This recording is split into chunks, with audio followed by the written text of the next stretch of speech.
Question number 8, Sua William Sio. My question is to the Minister of Pacific Peoples. Does he stand by his statement in estimates hearings for Vote Pacific Peoples that Pacific home ownership levels have increased? The Honourable Pesata San Lotu-Iiga. E te mana whakaua tēnā koe. I do stand behind my statement in the estimates hearing that the Statistics New Zealand report published in June shows that nearly 2,000 more Pacific people owned their home in 2013 than in 2006. Compare that to the last time Labor was in power, between 2001 and 2006. The number of Pacific people owning homes over that time decreased by 7,000 people. Supplementary. Order. Supplementary question, Sua William Sio.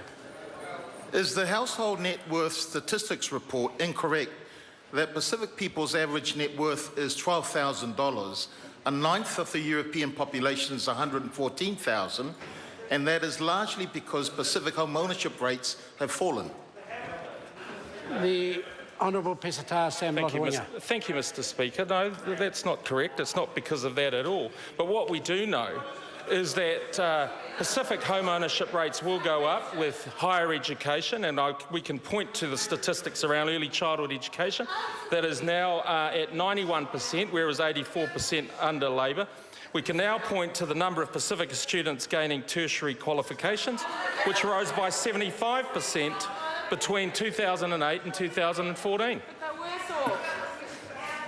Supplementary. Supplementary question, Sua William Sio. So is Statistics New Zealand wrong when it says Pacific people have greatest home ownership falls, having fallen 34.8% to just 18.5%?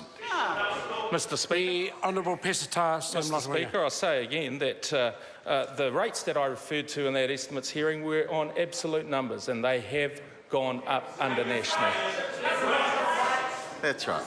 Supplementary. Supplementary question, Sua William Sio. Is his Project Tupu investigation aiming to increase Pacific home ownership, or is it just a way to make Pacific people homeless and unemployed in the regions instead of homeless and unemployed in Auckland? The Honourable Pesata Sam Lotu-Iiga. Well, Mr. Speaker, no, it's not. It's about taking opportunities in the regions where there are jobs and where there will be opportunities for Pacific people. We're making an investigation because we believe that Pacific people deserve the right to work and to gain meaningful employment. Supplementary. Order. Supplementary. Supplementary question, Sua William Sio. Why does he continue to deny the fall of Pacific home ownership when under his government we now have a growing number of Pacific families in homeless situations, living in cars, garages, boarding homes, and living in emergency and overcrowded housing that they do not own?